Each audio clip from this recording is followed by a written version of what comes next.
Hi, welcome back to the Watchung Booksellers Podcast, where we bring you conversations from our bookstore's vast community of book professionals who talk about what they do for the love of books. Thanks for joining us.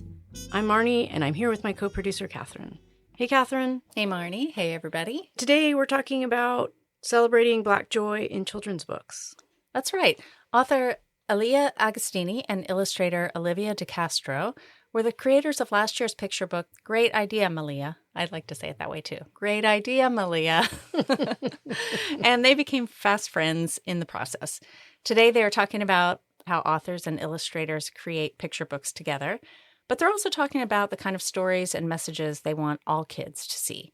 And Alliah will actually be back in the store this Sunday, April 27th, to share her latest very funny kids book, No Cat Like Tack. The event is free, but it helps us if you register, so you can do that from our website. Yeah, but before we get to the talk, let's take a minute to celebrate our first birthday. Happy birthday. Yay! Catherine and I have done 43 episodes of the Watchung Booksellers Podcast. And this Thursday, the 24th of April at 7 p.m., we are having a live event to celebrate the podcast. And we will be discussing Loved and Missed by Susie Boyd with Alice Elliott Dark and Dagmara Dominchik. And we would love to have all of you. There's still time to register. And even if you haven't finished the book, we still want you to come. It's going to be a fantastic conversation and you won't want to miss it. That's right. It's going to be a lot of fun. We're going to have cake and celebrate this birthday and also one of our beloved staff members' birthdays and just have a great talk. And this will be recorded live and aired on a future date of the Watchung Booksellers Podcast. This is a community event and we hope you'll be a part of it. And of course, the Watchung Booksellers Podcast would not exist without Watchung Booksellers. So this Saturday, the 26th, we are celebrating Independent Bookstore Day in store. We're going to have a lot of great events. Yeah. Pop-up recording booth, which is going to be super fun. So you can swing by and give us a short audio review of your favorite book. And we'll put that on a podcast at a future date, too. So we're going to have that, lots of discounts, other community events, merchandise, partnerships with local coffee down the street. And we hope you'll swing by and celebrate with us. Yeah, it's going to be a fun day. Okay, well, let's introduce our guests and get to the talk. Buffalo native Alliah L. Agostini has marketed everything from iconic brands to scrappy startups, but motherhood helped her return to her first love, children's literature. She is the author of over a dozen released and upcoming picture books, early readers, and even a cookbook. Alliah and her work have been featured on Oprah Daily, Today with Hoda and Jenna, Essence.com, The Washington Post, and more.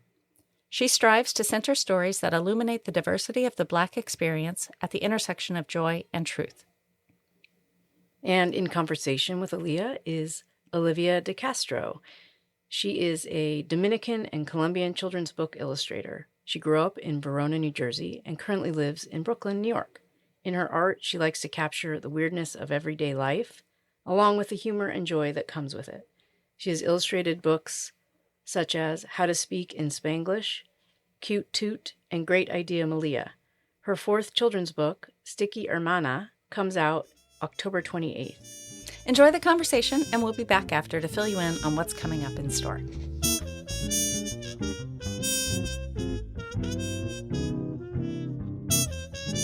Hey, Olivia, it's great to see you out here again. Hello, Alliah. Yes, it's great to be out here, too. Yes, I love coming out here. Good. Thank you so much for making the trek back out to Montclair. It's a thrill to see you again, although last time it was a slightly different context because you're here for the Great Idea Malia release. I almost like Great Idea Olivia. That's hilarious. Well, it was a great idea all around, and it was fantastic.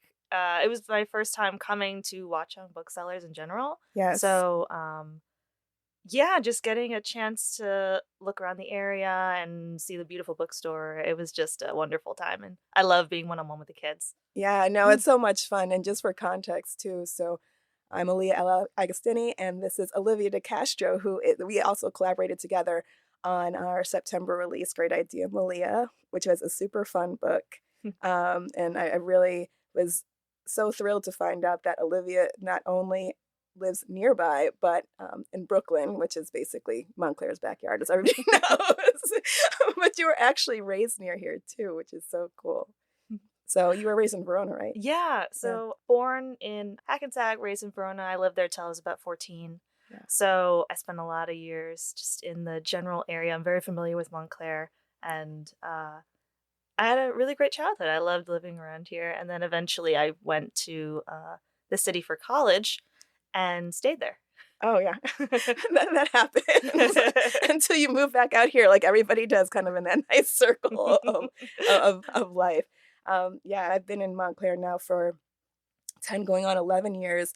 And it's funny how the time has passed, but I guess you kind of come to Montclair and become an author, because that's just what happens in this very literary community out here. So I think it'd be fun to talk a little bit about kind of our roads to publishing. And I think your road as an illustrator. Yeah, of course.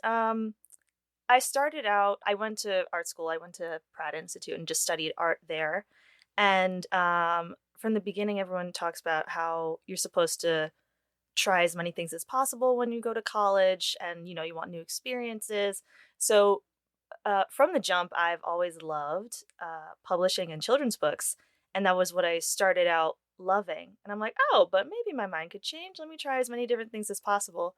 I ended up working in like graphic designer positions, various like temporary jobs just to try them out. But I kept getting pulled back into publishing. Yeah. And I'm like, oh, wait a minute. I still like it. I still like this. I'm not sick of it. This is a wonderful, smallish, intimate community that really seems like a vibe. Yeah. Very much with my personality. Yeah. And it just has always felt like comfort and home, and being able to interact with everyone in the community feels comfortable, and something that I still truly love. Yeah. Eventually I made my way over to freelance illustrating, and I used to be kind of behind the scenes editing and working on books, and now I'm directly contributing to the books and creating the things that I actually love, which is a great step. Yeah, no, I hear you. I feel like I spent a lot of my earlier career kind of like dancing around the creative part until I was finally like, I think I'm just going to go head first. I mean, unlike yourself, I actually went to college for economics. I went to Harvard for an economics degree, but I actually did go into publishing in a different way. Like right after undergrad, I worked at Time Inc. And I loved magazines. I was so obsessed with magazines. I thought I was going to start one at some point in my life. And so I worked at Time Inc., which is no longer, although I feel like I've met so many people that used to work there. And I just really loved like pictures and words together somehow, which is funny. And of course, before then I was raised in Buffalo, which everybody who knows me knows I'm from Buffalo, New York. And I'm very, very vocal about that in the Bills, although I barely know who plays it. But anyways, but I was in publishing and I really just kind of worked more on the sales side of things though. And it was more analytics, more sales, more economics, businessy. But I'd always look at the people over on the edit side, like that looks like so much fun to actually create the things and make the things and, make the ideas and the stories. And so because I love creativity so much, I decided I should go back to business school, which is so creative, right? But I actually wanted to go into marketing more so because I saw that as kind of like the nexus of like creativity and analytics together. And I actually wound up working in consumer packaged goods. So I was having a conversation before this about the fact that I actually used to market tampons. So I worked for Tampax at P&G. And then I wound up working for a much smaller company called EOS and did marketing there. But I always loved like the colors and shapes and the creation process. And I wound up actually staying home with my daughter after she was born, for a little while. And I was like, I need to figure out something to do that's kind of more aligned with my creative interests. And then I started doing more marketing consulting. But with everything I was doing, I was really trying to figure out how I could implement some element of writing into it. And I kept on having these ideas on the side that just would nag me about children's books because, of course, it was really fun. I'd come to Watchung Booksellers with her and I'd go to Montclair Library for story time. And we'd read these books and I'm like, it's so great that there's more than like 5 books with Black kids on them now. But there are so many stories that I felt like I wasn't really seeing. And I wanted to make sure that we were sharing. And kind of through a chain of events and I just kept on being nagged. My brain was poking at me, I guess you could say. Kept on writing things in Evernote. And I was like, I think I should really try to figure out how to make some of these stories real. And then there's nothing like a pandemic when you're kind of, forced to really think about how you're spending your time. That really kind of helped me pivot more so in this direction. So I'm grateful that our paths crossed and that we're both able to create, such great work for kids. And I think it's really something that's needed so much right now. I think each year more than ever. Yes. And I think one thing that's, really important to mention because, we are on a podcast right now, although people will see our pictures. So my background, I'm of African-American descent and also Guyanese. So my family's Afro-Caribbean, although I was raised in Buffalo. So it's a little bit of a different experience. And then your family, I know, is you guys are so I have a mixed family. I'm half Colombian and half Dominican. I grew up in a bilingual family, multi-ethnic, everything. I love it. But I think that's sort of a little bit what we have in common of kind of coming from these multicultural backgrounds, but more or less growing up in suburbia. So not seeing as much of the representation of just what our families look like or people that look like us, stories that represent us. Yeah. And that's also one of the huge reasons why I feel like it's my responsibility as a creator to, have the stories that I work on reflect me and have my art reflect me and what I see and, the people who I interact with, who I love every day. Yeah. And, just like telling honest stories really translates to lots of people, regardless of your background, I think. It's so true. I remember we were actually at a book festival together up in Glen Rock. And I remember a woman came to the table and she saw the Great Idea Malia book and it had, this beautiful Black girl on the front. And she was like, oh, we totally need to get this book for our Black friend. And I was just like, oh my gosh. Like, I'm so glad that you have this Black friend that you want to get our book for. But did you know that, like, if you open up the pages, you would realize that this book is about something that's very universal. It's about a little girl with the working mom. And, mom got a big new job. She could use a little bit of help. And the little girl's trying to figure out, what's her place and in what way can she actually help? And that sounds like something that kind of transcends race in a sense. However, you look at their house and you can see certain things. And we talked about a little bit when you were developing the characters to make sure this felt honest, what type of elements would be in their home, what would their hair look like? What would their styles be like? Because we wanted to make sure that we're telling stories that feel authentic, from the storytelling to the illustrations, but also the fact that this is a timeless, very, very relevant concept too. Because I'm a mom of 2 kids, and so much of the inspiration of the work comes from my experiences with them, and also we also both happen to have been children at one point too, right? So crazy. That's bananas. So there's certain things that still transcend. Like maybe I didn't play with tablets, they're like maybe like a Game Boy, but I think there's certain notions of what it means to like be in a family and to be a kid that really need to come to the forefront. I mean, before we worked together, so I don't know if you kind of know the story of how it wound up coming to be, but every editor is not necessarily always open to the suggestions of the author. And my editor at Holiday House, Sally Morgridge, who's awesome, was open to my suggestions. And I had seen your work on Instagram, which is a great way for FYI, if there's any illustrators listening, like make sure your Instagram is on point because people are looking, they search hashtags and they see who follows each other.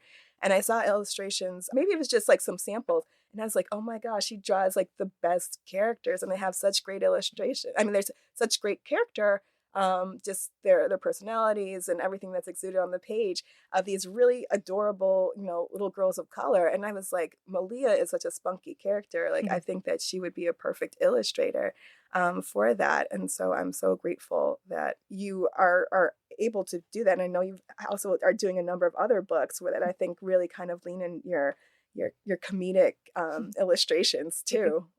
Yeah, I really think humor is a very important tool to, to get a message out there, regardless of like even how different or unfunny the message might be. Humor can at least be the catalyst to make it understandable and to make more people want to engage. Yeah. And I don't know, I think some people don't take humor very seriously. How bizarre. Right. But I really do want to emphasize like how important it can be. It's just one of my favorite ways to convey a message. Yeah. I love working on characters specifically from, maybe underrepresented communities that get to be silly and light and fun and joyful, because, joy is also a very powerful tool combined with that, showing, happiness in the middle of maybe a tough time is something that can really cut through and something that can reach lots of people regardless of age as well.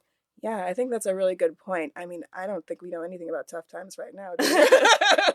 No, I mean, I think that there's like so much conversation around joy as resistance. And I think that is definitely something that we need right now, and especially as creators of color too, because I feel like there's so many of our books which are, of course, very important. In fact, I mean, some I've written, like my debut book was about Juneteenth and the origins of the holiday. But I have like a number of books that are coming out actually like, within this season that are all very, they're more funny books. And there is an element of, as one might say, scatological humor in some of them as well. Because, this is kidlit. Poop is funny,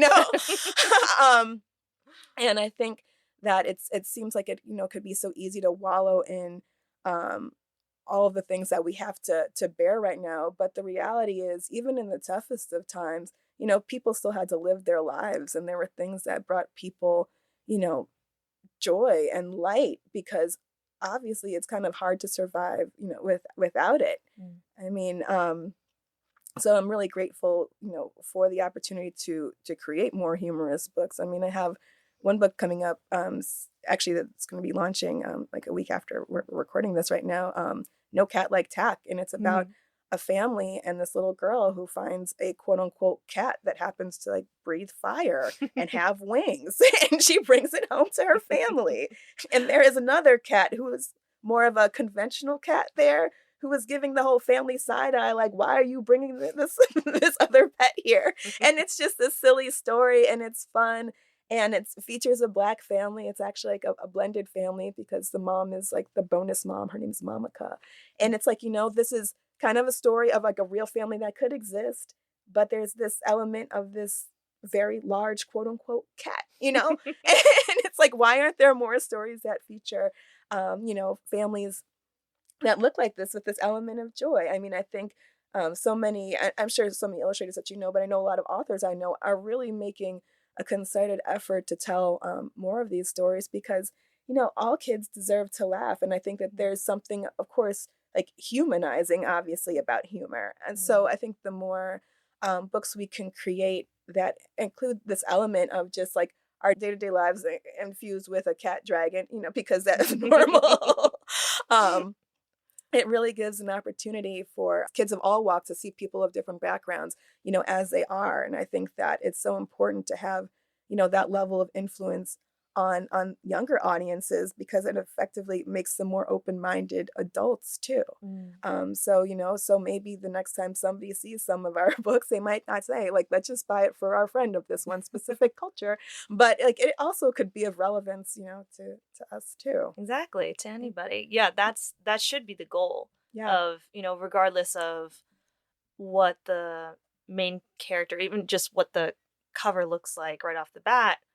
It's understanding that opening your mind up to as many different kinds of stories as possible makes you a more well-rounded person, and it just makes the world more colorful anyway. Yeah, it's really true. And I think it's even important to note that like there's like diversity within our diversity, right? Too. It's it's just like there's different types of like Black experiences or Latin experiences, etc. Like, it's funny, like one book I have coming up, it's about a family that like likes to go fossil hunting. And I mean, my family really actually leaned into fossil hunting during the pandemic, for instance. I was actually just looking back at some pictures of it, and it's about, this family and their grandpa, and they go looking for fossils, and something funny happens, and and it's a turn. But it's just like, there's people that like nature, there are people that live in cities, there are people that live in the country.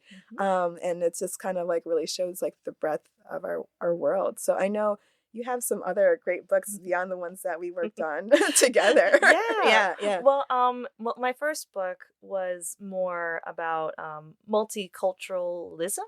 It's called How to Speak in Spanglish, and it was about, the idea of the blending of cultures.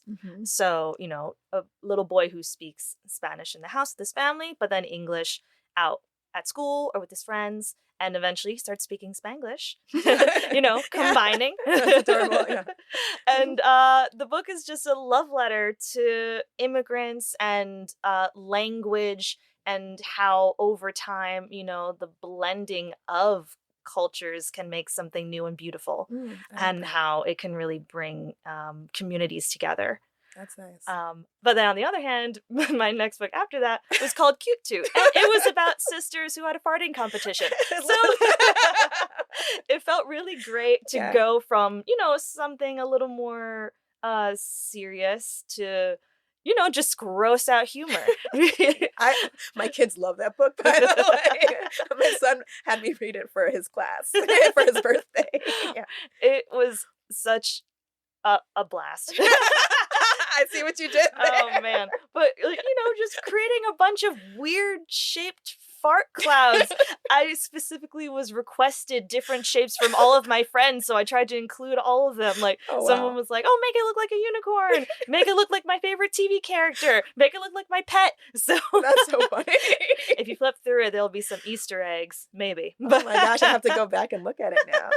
And then, of course, worked on Great Idea Malia with you. Yeah. And it felt like a great combination of like heart and humor. Good. With, this like beautiful, intimate story of, a young girl trying to understand her own independence and what she should be doing as she's growing up, what her responsibilities can be, maybe, easing back on trying to do it for other people and focusing on you. Yes, exactly. But then I have my latest book coming out. It's called Sticky Hermana. So sticky sister. I love it. In Spanish.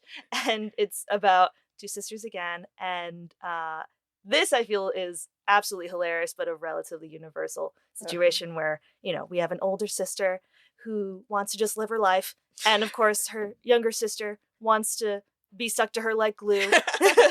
And follow her into every room she goes in and follow her with her friends and won't leave her alone.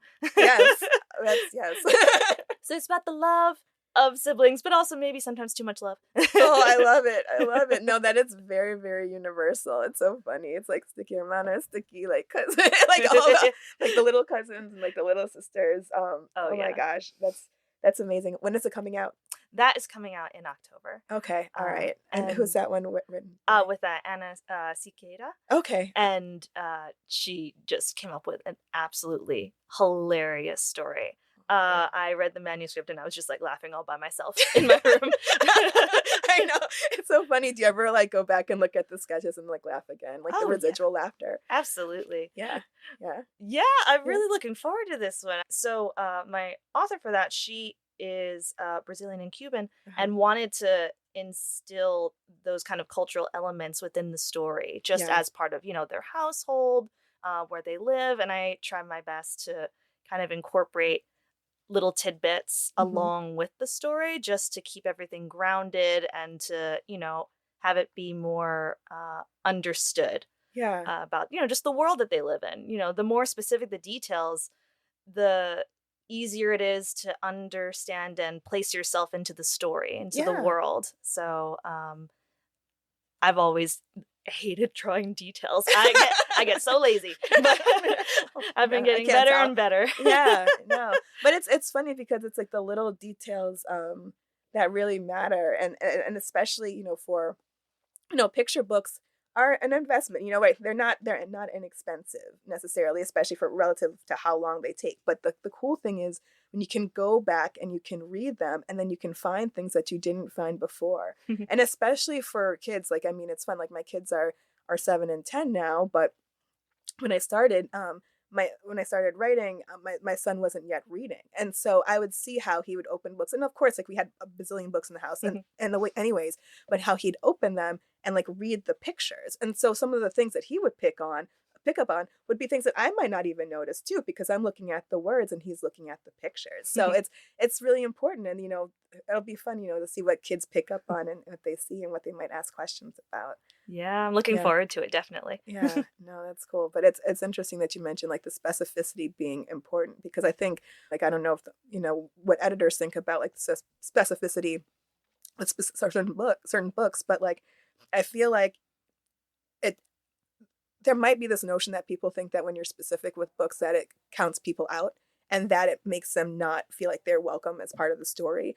But I actually feel like it's kind of like the reverse. Like, the more specific you can be, the more you can show as an author or an illustrator that you really know who these characters are, and you're creating a bigger, like, more full portrait of them, so that anybody that's coming into the book can actually kind of understand them a little bit better. So I think I was really glad that you mentioned the importance of specificity, because I think it has a lot of weight as both an author, I think, and an illustrator too. Absolutely. I mean, bringing it back to just, it makes it feel more honest, like they're a real person with a whole life. No, exactly. Yeah. And I think that people don't realize that's hard to do, especially like, in a picture book, when you only have like, 32 pages or whatever, or 32 or 40 pages, like, we're responsible for creating this whole world and multiple characters sometimes with just, the limited page space that we have. So of course we have these amazing illustrations, which, can certainly do a lot. And of course the words, the dialogue, the descriptive, text inside, the prose or verse or whatever format it's used. But it's really, it's difficult. And, doing it well, I think people don't realize it until they try it themselves, and they're like, "Oh, wait a minute! You want me to tell a whole story in less than 500 words and go through a whole, arc and build characters? Like, that's kind of hard." Like, exactly. That's why everybody doesn't do it. Absolutely. Yeah. No. Yeah. It's funny. I have another book coming out in June called Scaresighted on the First Day of School, and I'm really excited about it because it kind of gets back to the heart of why I started writing picture books in the first place, which was, so there's an element, this little girl, her name is Afua, and she's scare-sighted, so a combination of scared and excited on her first day of school. But one of the big reasons why she's scare-sighted is because she knows her name is commonly mispronounced. And this is something that always happened to me on the first day of school too. So I was like, I really want to make sure that kids have, the ability to kind of to speak to this. And so she makes up these words. Some of them are silly and funny, and, and some of them are a little bit more serious. But she has like a first day of school placard, like so many kids have. And I've actually asked Lala Watkins, the illustrator, to put some of the things that like I used to like really enjoy when I was like, 6. So I was like, oh, like I want to be a deep sea diver, just like she enjoys racing. It's just like, oh, wait a minute. Like on this one little placard that like so many kids across, the country have on their first day of school, like, they can learn a little bit about this girl. Like this is who she is specifically, So using those tools of specificity and also something that kind of translates across the board. It's really fun and important. Absolutely. Yeah. Super important. Yeah. It really does round out a story. Yeah. And I keep thinking of all the times when I've maybe talked about my career as an illustrator with people outside of the industry. Yeah. And their first comment when they hear that, like, I'm a children's book illustrator, they're like, that's so cute. Oh my God. Yeah. It's adorable, the things you do. Oh my gosh.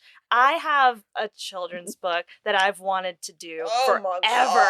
Can you do it for me? I'm like, oh, of course I can. Give me 9 months. Right, exactly. Exactly. People really do trivialize it. I think they don't realize how, what was it, like Mark Twain that said, like, if I had more time, I would have wrote a shorter book, you know, I mean, it's just like people don't realize that there's so much craft that goes into creating these books, because you want to make sure that each spread is doing a lot of heavy lifting, and also that every word is doing the same thing too. So for people out there that, you know, have a cute book idea, keep on working at it. You know, it's not just cute. I mean, even the same for me. I mean, I had these things that were percolating, and I think even back to like some of the earliest books I wrote, and then I had the audacity to share with people that were not me. And I was like, that was terrible. Like, I hope they don't remember what I sent them, because it was really bad. You know, but you got to start somewhere, right? Yeah, and that's the only way to get better too. You have to let yourself come out with, you know, things that aren't so good in the beginning. Yeah. That's the only way to get better. No, it really is. It's just kind of like, you know, when you start with like draft zero, like some people are so afraid of that, you know, but it's really in the revision process. And it's amazing when I think about, I go back into my computer sometimes and look at all the different iterations there were of a book. I happened to see like an earlier version of Great Idea Malia, and I think it was called like Fabulous Late. I don't know. It was like, it was something else. But I think it was less character centric. It was just kind of more about like, you know, a little girl and a mom, but it wasn't as like firmly about like Malia, like this little spunky girl who was like, you know, really, really ambitious. Yeah. And it's just so funny, because I mean, I think that's the story kind of tells you where it needs to go. And then also sometimes you also have to be like courageous enough to tell the story that you really want to tell too, which is something that I realized with a story that I've, you know, drafted a while ago, and it's been, you know, it's in my massive slush pile. Like, I have this absurd spreadsheet with like all the different books that I'm working on, and it scares me.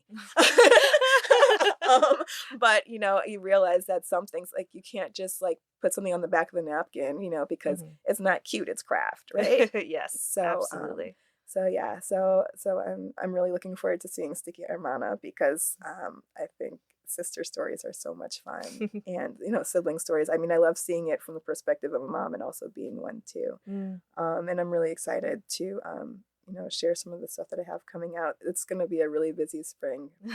I don't know how this Absolutely. I don't know how this happened. It's like I have 2 books coming out on the same day in May. Yeah.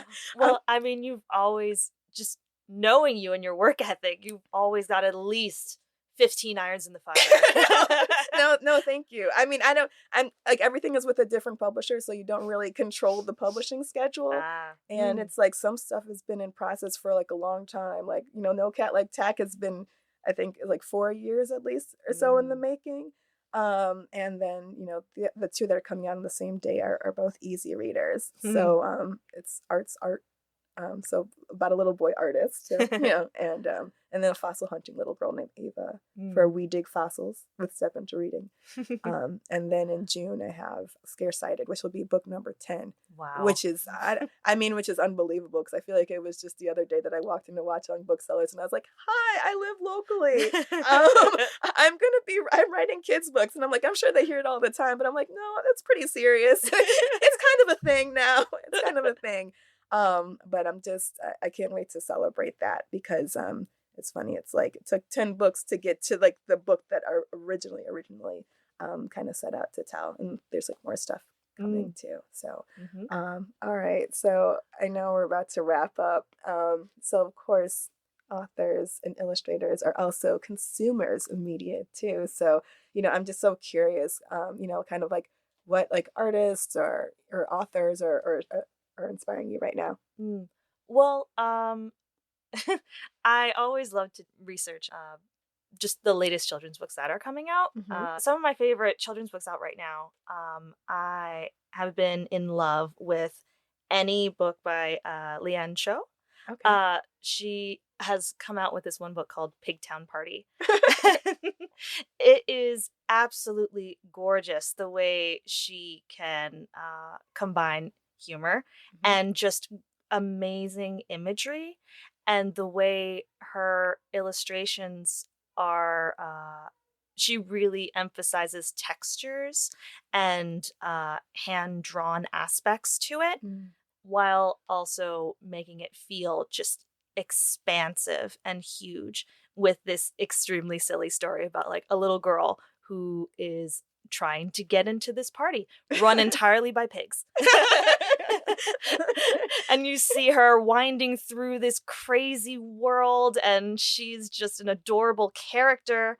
And I've loved many books from her. So there are books about family, books about just kids being silly and weird. Yeah. I love So it. her kind of humor has really been resonating with me lately, and she has been an absolute idol of mine. No, that's awesome. That sounds so cute. I'm like, it's like, don't bring bacon to the pig party. Anyways, sorry, terrible joke. Yeah, it's funny because, you know, as a children's literature author, I also do read books for grown-ups too. Oh, right, that. Yeah. Yeah, I know that. And I was like, oh goodness. I recently started reading books by Kennedy Ryan, who is kind of an amazing romance writer. But I had to shout her out because she is a former journalist. And so I happened to attend a Zoom that, you know, she was talking about her craft. And it just sounds like the level of detail and the level of research she does to build out each of her characters is just like so incredibly expansive, and just it's just like so deep. And you can really see how it translates into the pages because you just become immersed in each individual and each, you know, and their world too. And I realized just kind of like, you know, how much kind of lies below the surface. I mean, obviously, you know, these novels are much longer than the picture books, you know, that I'm writing. And, you know, I'm also, you know, experimenting with other genres as well. But it was just really inspirational to understand, you know, how much research she did. For instance, she had one book where the main character has lupus, and she did a lot of, you know, interviews with people who were living with lupus about, you know, what their experience had been, because she wanted to make sure that she was true to their experience. So that, you know, even though there are only so many people that, you know, have it in the world, if somebody that is reading it and has lupus, they would be like, yeah, this person has done their research. But it's just amazing because, you know, characters are just these people, our imaginary friends in our head, but, you know, they're also based in fact too. So, you know, the best fiction is true. And I just really admire her craft and the process that she uses in order to build out her characters. I mean, I would not recommend her books for children. Like, not at all. But maybe for their mamas and their daddies. There we go. Yeah. Someone's got to write for them. Exactly. Because grown-ups deserve some good books too. Absolutely. So yeah. Anyways, I'm just grateful to have the conversation and the platform today. And thanks for taking the train on out to the burbs. Anytime. Yes. Well, great. All right. Well, thanks, Olivia, and I'll see you soon. Yeah, thank you for having me. Okay. Take care. Thank you, Alliah and Olivia, for bringing so much joy to your books. Listeners, don't miss an in-store story time with Alliah for the release of her latest book, No Cat Like Tack, this Sunday, April 27th at 2 p.m. You can find a link to this event and to all of Alliah's and Olivia's books in our show notes and at watchungbooksellers.com. And once more, we hope you'll join us on Thursday for our live recording and book club /anniversary celebration. And please come by and celebrate Independent Bookstore Day with us on Saturday, April 26th. Also, don't miss our writers' workshop on Sunday, April 27th with poet and poetry editor Deborah Garrison, who was a guest on the show in episode 34. As Dionne Ford mentioned in her last memoir workshop, no matter what you are writing, lessons in poetry will be so beneficial to your work. And I'm going to plug one more event. Next Tuesday, April 29th, we welcome back Kwame Alexander to talk about his new book, Say Yes, based on his commencement speech at American University last year. And don't forget that the Montclair Literary Festival begins April 26th and goes through May 5th. They have tons of events, some ticketed, most of them free, and you can find all their information on their website at succeedtogether.org. You can get details and purchase tickets for all these events through our newsletter, show notes, or at watchungbooksellers.com. The Watchung Booksellers Podcast is produced by Catherine Council and Marnie Jessup, and it's recorded at Watchung Booksellers in Montclair, New Jersey. The show is edited by Catherine Council, and original music is composed and performed by Violet Muica. Art and design and social media by Evelyn Moulton. Research and show notes by Caroline Chertleff. Thank you to the staff at Watchung Booksellers and the Kids Room for all their hard work and love of books. And thank you for listening. If you enjoy the show, please like, follow, and share it. You can follow us on social media at Watchung Booksellers. And if you have any questions or ideas, you can reach us at wbpodcast@watchungbooksellers.com.